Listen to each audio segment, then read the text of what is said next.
One of the questions we've received quite often in the last year has been, what is our church's stance on the new legalization of gay marriage?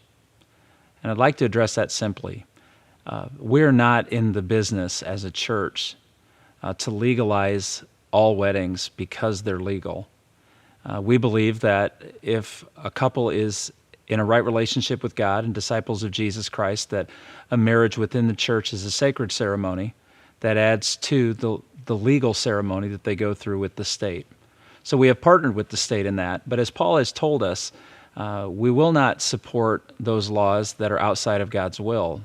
And our civil disobedience toward that is right and just in our eyes.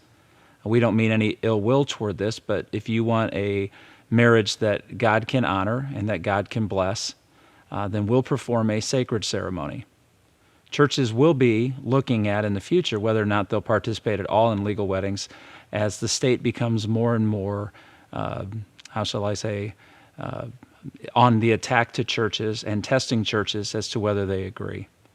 So our feeling is that if we're providing sacred ceremonies for those that want to honor God's will for marriage as defined by Scripture, we can participate.